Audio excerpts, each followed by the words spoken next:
Have you noticed patterns in your life that lead to positive experiences? When do we ever look for that?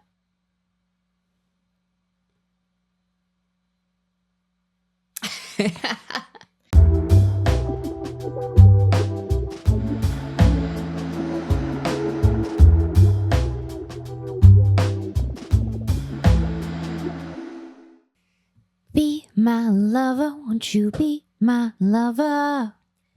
La da da dee da da da da. La da da dee da da da da. Why am I always doing this on the podcast? It's your move. Mm. Hi. Hi. Welcome back. We're Frequency Broads. We're so happy you're here. Deep breaths. What episode is this? 5? Oh shit! Really? Dang. Yeah. Halfway through.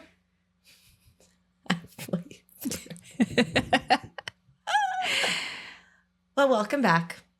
Like, share, subscribe, prescribe, the whole dang. Your hair's so gorgeous right now. It feels crazy, but thank you.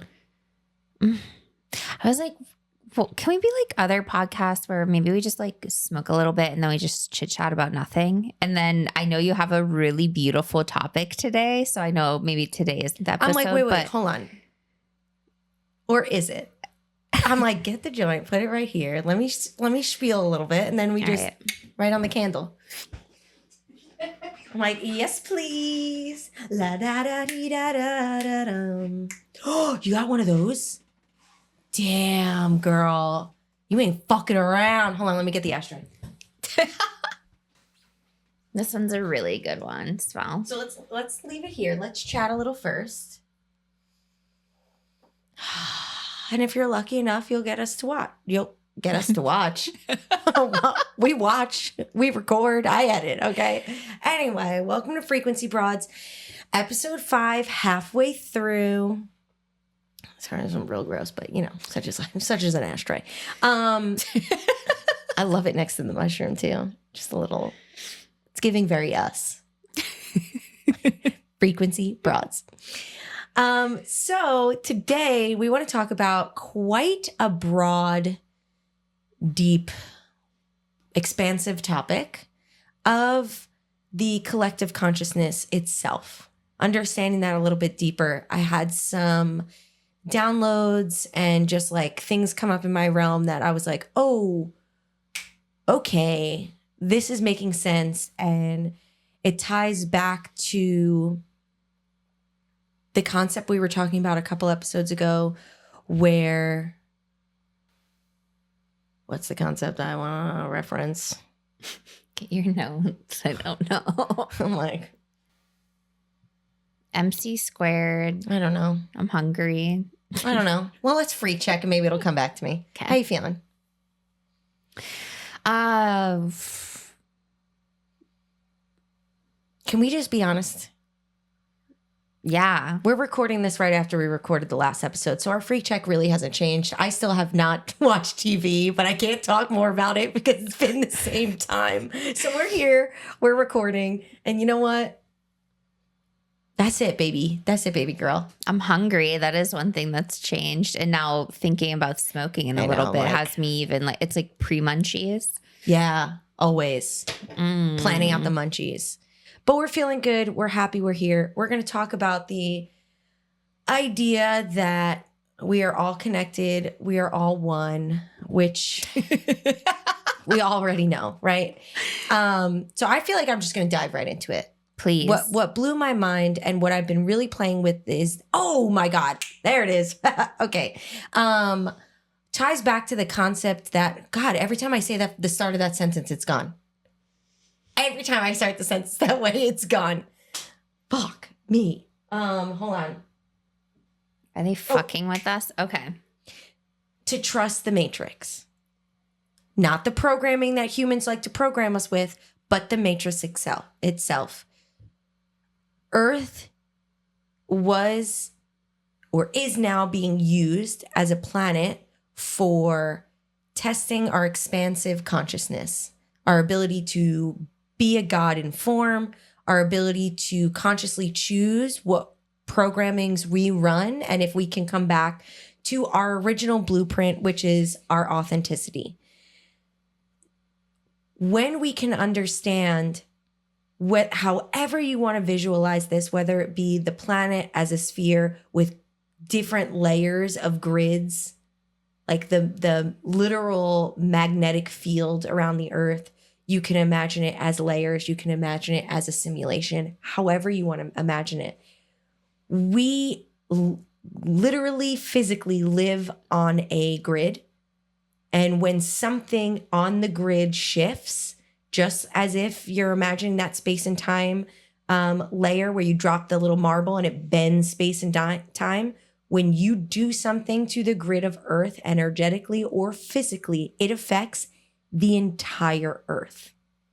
And because we are inhabiting it, because we are made up of the same materials, because we all have an electromagnetic field that plays with the Earth's grid, when something happens anywhere on Earth at any capacity, it could be felt by all if we are aware enough about it.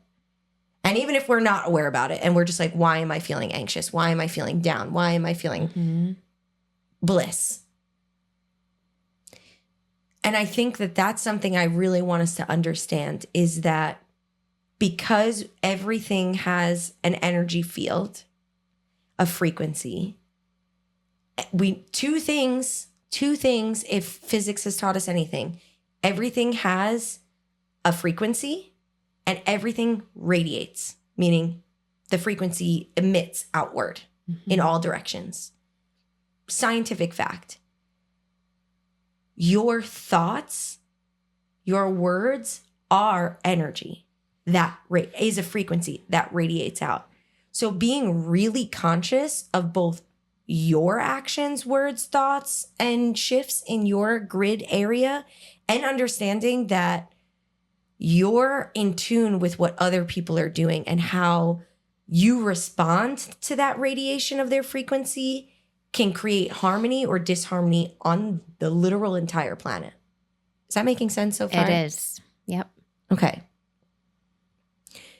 So what really blew my mind, because that's something that I've understand, it's something that I've been working with for a long time, the concept of, and anyone who's listening to this anywhere on the world, please, after this episode, including ourselves, when this comes out, or even after we're done recording it, because time is not linear, I want you to just, bear with me, Victoria. This is bringing it back to season 1 when we used to do that embodiment together. But just imagining your body on a physical grid that's below your feet and sending from your heart center the love and compassion that Earth is requiring right now, both as a physical entity of the planet, Mother Gaia, and all of its inhabitants. If each and every one of us plant a single pin in the map, it becomes a spider web that affects the entire globe. And that is what light beings are meant to do here. We are not meant to try to fix every minute thing that is happening across the globe. We are supposed to be in charge of our single square on the grid of Earth that we are inhabiting. And when we can anchor in light, information, unity, authenticity, love, compassion, whatever it is that we're trying to anchor into our one pin, what we're doing is sending a ripple out to everyone on the globe to say, you should put your pin into. As I'm yawning. It's a lot of work. Okay? It is a lot of work. I'm like, yawn, girl. I get it. And then serial killer map mode. You know what I mean? Like, imagine the pins and the red connection string. That's what we're doing. Not the serial killing part, but that is what we're doing. We are laying down a new grid. We are literally physically laying something new on Earth. And that's what we talk about with a new Earth. Because when you lay a new grid and the frequency has shifted and we are aligned with that frequency, the reality and manifestations and material shifts that happen are what create this quote unquote new Earth. I see this grid already existing because Earth is this ancient library and contains all of these key codes. And it's more so our vibration being able to match that of the new Earth. Not that we're creating the new Earth, Yes. but that we are able to unlock the key codes by awakening parts of our DNA. Yes. I'm like, let's not give humans that much credit. But you know what it is? And I'm so glad you said that because you're 100% correct. Well, we're really going back to season 1. 100% correct.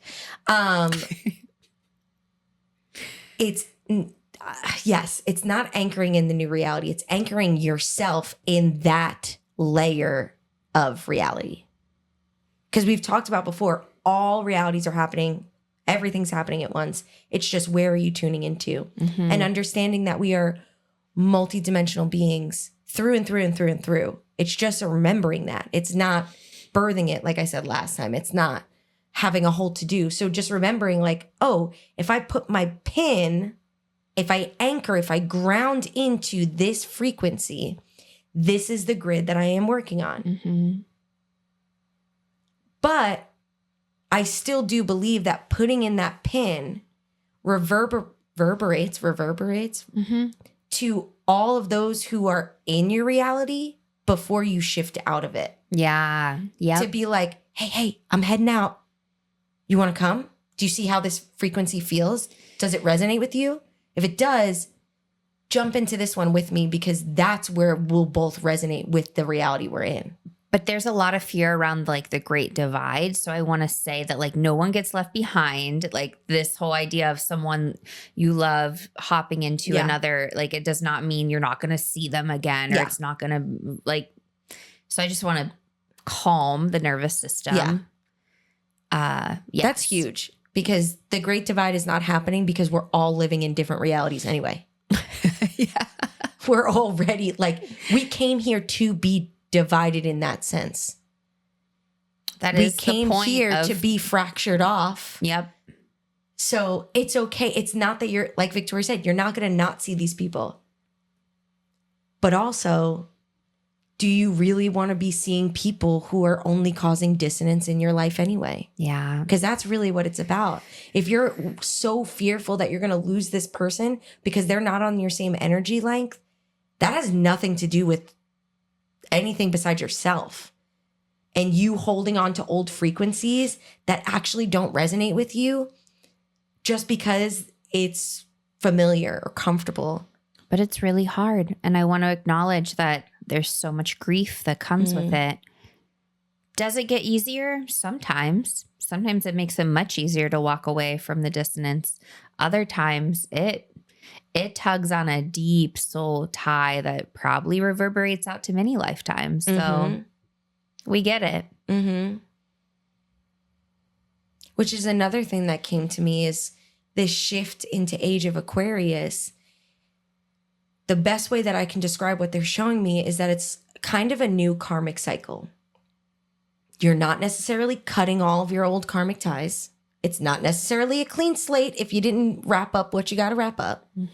But it's like they're giving you a transitional slate, a new one. And they're like, this time is where you're actually going to be forging new karmic ties. I love this. Yes. I love this visual too. Yeah. And this is why it's so important to be paying attention to your frequency, to the energetic grid that you're existing within and what you're allowing. Because if I'm allowing old patterns to continue, it's not necessarily anymore because of these quote unquote karmic ties. It's because now as a conscious multi-dimensional being, I'm accepting that and creating a new one.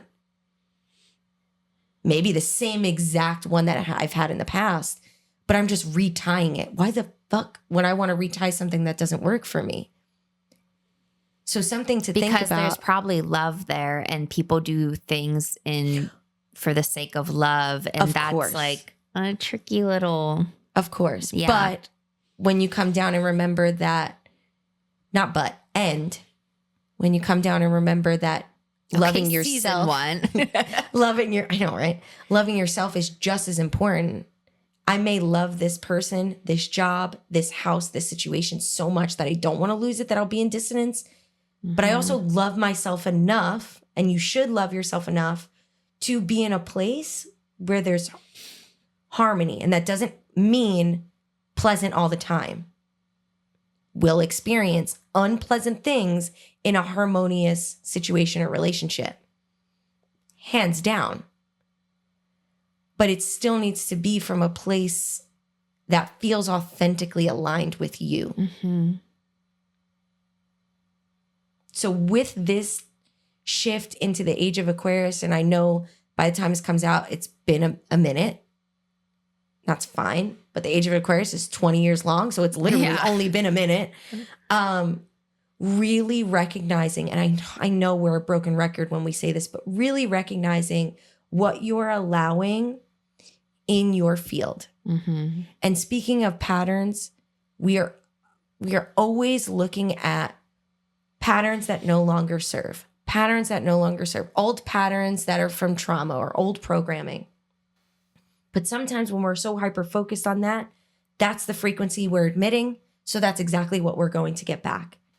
So shifting the perspective to what positive patterns bring me harmony, bring me peace, bring me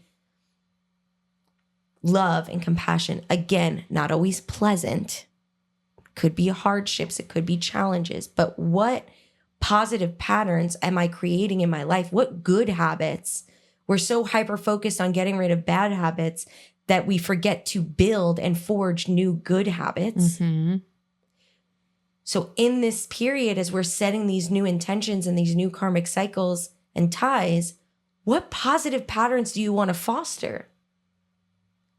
Because something I've been thinking about too with this no TV and talking to Andrew a lot is I always thought of myself as someone who was really good at this stage in my life of taking care of my mental and emotional well-being, but terrible at taking care of my physical well-being. Mm.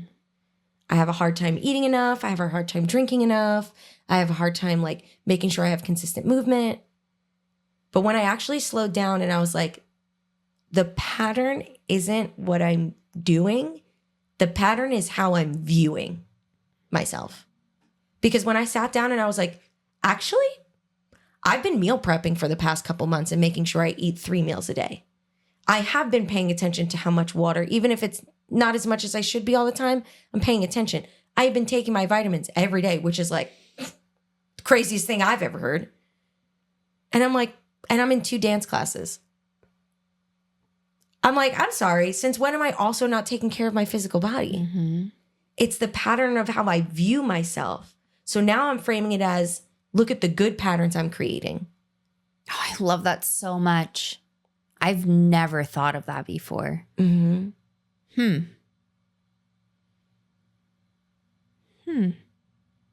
It's really tough to shift into thinking about like what I'm doing good. Absolutely. Because we're trained from a young age to notice what we're doing wrong.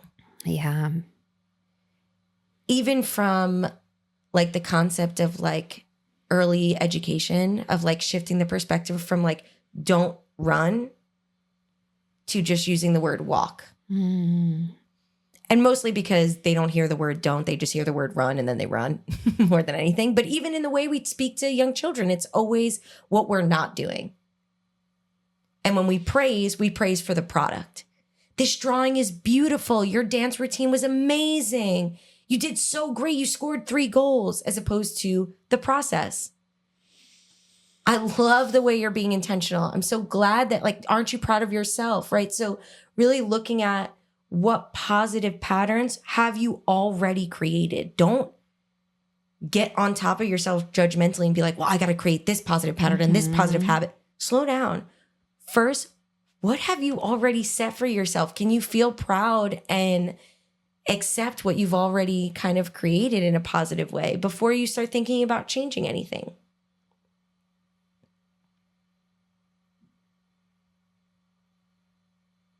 I like the long pause to integrate and reflect. I'm like, Should we take a long pause while we light this? Probably. Okay.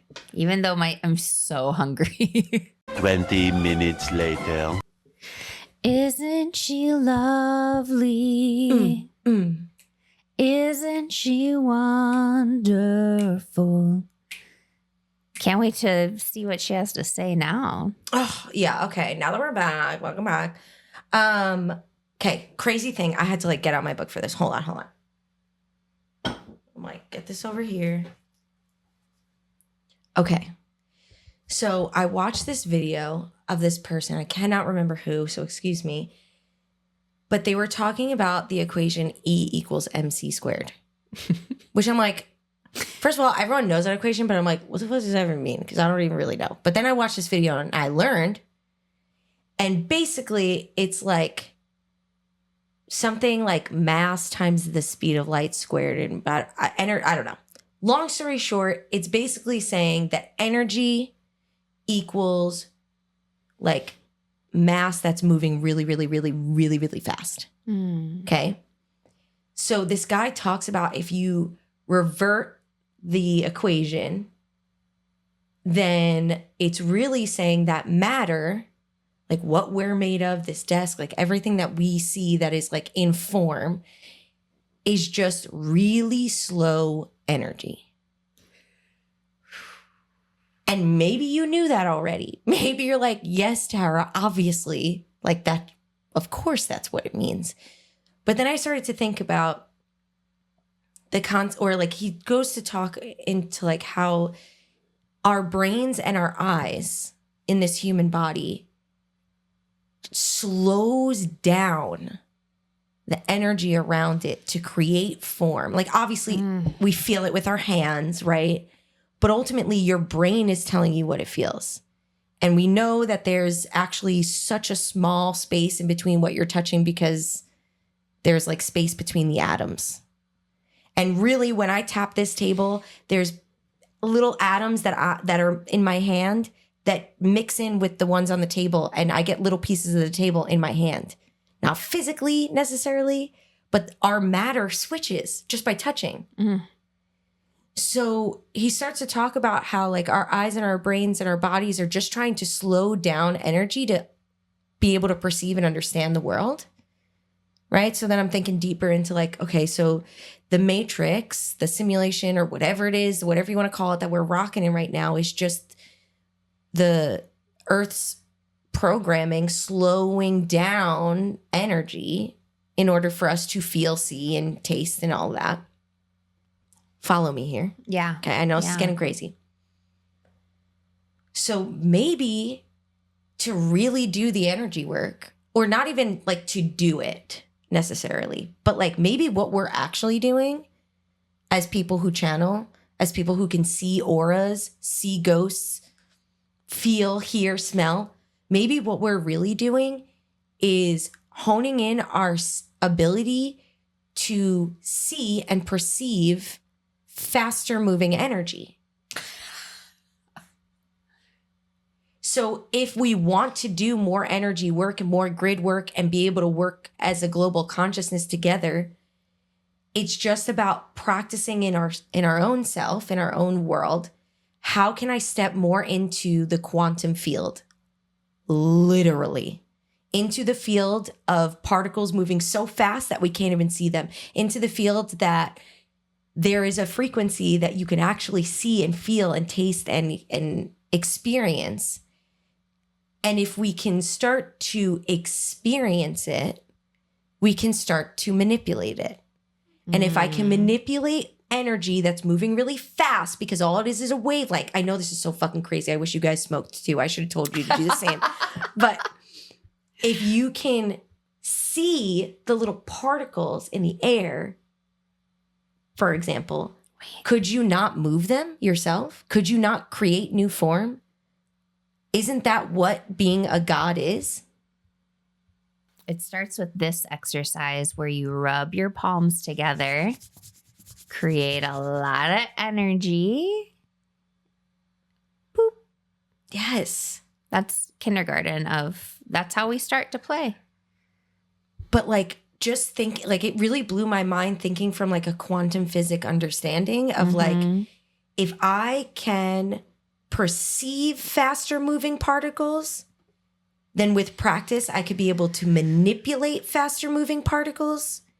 And by proxy, by shifting fast moving particles, it'll shift slower moving particles that surround it, the energy or aura around the physical things in your life.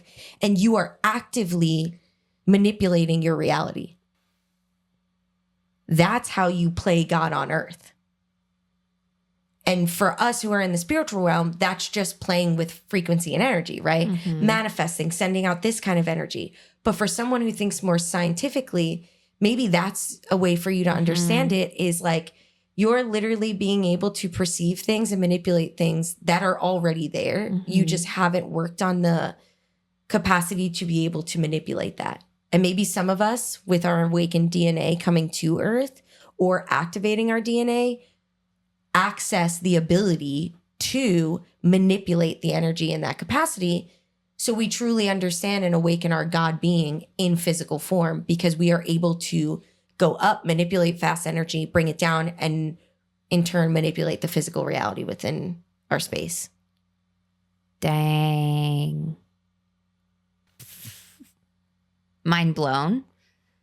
Also, this is how we play with the fact that the veil is no longer, or the veil is thin, whatever expression you want to use. But like when you think about someone who's their soul has left their body, I think this is one way that you can begin to conceptualize them still being around you, them still giving you the signs, symbols, love, communication in whatever form. And I think it's really beautiful for those who it has always blown our minds, right? Because we're like, okay, we know it's happening. We can sometimes see, we get the communication, but how, where, like, where are you? Like, and how do you get here from there? And the real trick, I think, over the next few years in playing God on Earth is that we'll be able to time travel and dimension hop through this medium, through this perception of playing with matter. Yes. Matter matters. Yes, girl. I'm like, yes. And it's so fucking exciting because I do feel like, and here's the thing, we talk about it all the time. We are dimension hopping. We are playing with time, and time is not linear, and we're able to hop in whatever. But imagine that you could really taste it and have like your humanly five senses in that experience consciously, right? Like right now I can go in meditation, or I can visualize Jesus Christ, or not visualize Jesus Christ, but you know what I'm trying to say.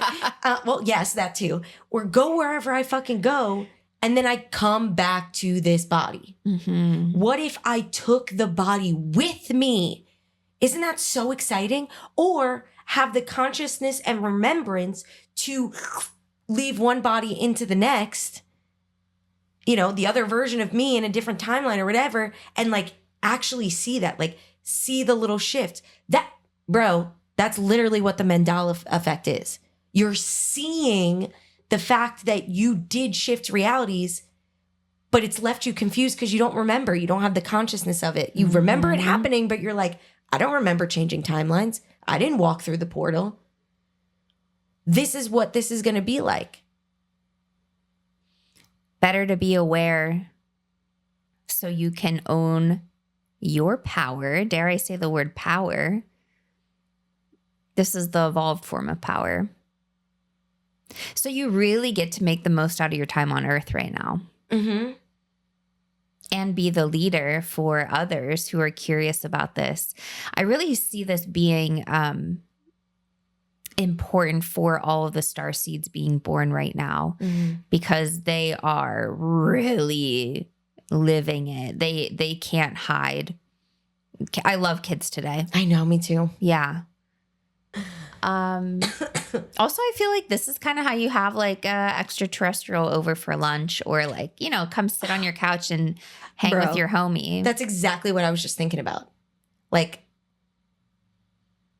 oh my God, wait a minute. Can we, two things. Can we manipulate matter so much, back to last episode, that we can be reciprocal in what we give to our alien beings and give them the ability to taste and feel and smell and see the way that we do, because we can manipulate matter that fucking way? Isn't that crazy? And I was also thinking about like the question popped in my head, well, why are kids waking up more aware? You know, or like what gives, I said, you and I was born with activated DNA. Mm-hmm. The way that happens is through the energy we pass in giving birth or participating in that process. You're passing on your DNA, right? So if Victoria and I are activated and our partner isn't, there's a chance that kid is like a little activated. And if he continues to tend to that, he can wake the rest up. If you are with an activated partner, you're pretty much having like a hybrid baby, because they already got the skills. They already have this shit awake. Not in the sense that we're going to be seeing hybrid babies. I don't know. I see a lot of asleep parents produce these star seeds. So I'm like, anything's possible. But that yes, is true. It's easier for the kid to hone in on their skills because they're not in survival mode. They're not trying to keep the peace. They're not trying to be older than what they are. They're getting to be kids and really get to live it out. And I think that's the difference. Mm-hmm. And maybe that's with the paradigm switch too, of growth from trauma versus growth from creation. And these star seeds who were born from sleeping parents were the ones who needed to keep the peace, aka were the ones who needed to like make sure everyone was good. And now children are being, even if their parents are asleep, right? Star seeds are being born in form of creation and coming in and not having to be the people pleaser, but being like, look at the family life that we get to create together. Mm-hmm. Mm. I'm just like, I just feel really excited. I know that in the earthly reality, when you can only see this earthly reality, whatever's in form, seems really scary and daunting. And I'm not saying that there's not tragedy and heartache and horrifying acts happening all over the place. But it's also like, I have a lot of hope and I'm really excited for what's to come. I agree. And I feel this sense of responsibility to seize the gifts and the life and the reality I'm in right now. Mm-hmm. Yeah, gratitude has a whole other meaning when you really get to see your mission and why you're here. And what a privilege it is. And I feel like that's why this season has kind of felt like in a hole talking about training day, because it really, like, we're about to come to such an exciting time in a more pleasant way. And I feel like we don't typically as a globe get exciting times in a pleasant way. So that in itself is just like, I can't help but smile, because it's just exciting things are coming. And they're just like, hey, it's not training day, like you said. It's training season, not just season 6, but Age of Aquarius, I guess. Which for them is a blink of an eye. It'll feel like that to us too. Dude, that's crazy. You and me sitting, maybe not in this same space, but right next to each other 20 years from now. 50s. I wonder what the weed will be like then. My first thought. I hope we have clean drinking water is my next thought. Priorities. Yeah. There will be. There's so much to come. And that's why seeding hope into the global consciousness, understanding because we are connected, you're going to feel the grief and the heartache and the horror that people around Earth are feeling. And it's a beautiful thing if you have the space to help process that. Just by processing your own emotions that you're feeling about it will help the world process this rough experience in their own heart for those even not experiencing it physically.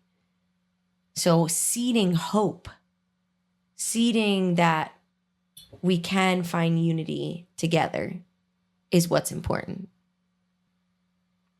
Okay, this episode was intense, to say the least. Mhm. And I encourage you to sit with it and not necessarily try to make sense of it, but maybe re-listen to it. And then sit with it some more. And play with the energy in whatever way calls to you. Mm-hmm. And I can't wait to listen to this like 5 years from now when we're just like sitting next to an alien, 2027, baby. That's not even 5 years from now. Math. Okay. We love you. And it's going to be so fun. I promise. Just wait. Okay. Bye. Do, do, do, do, do, do.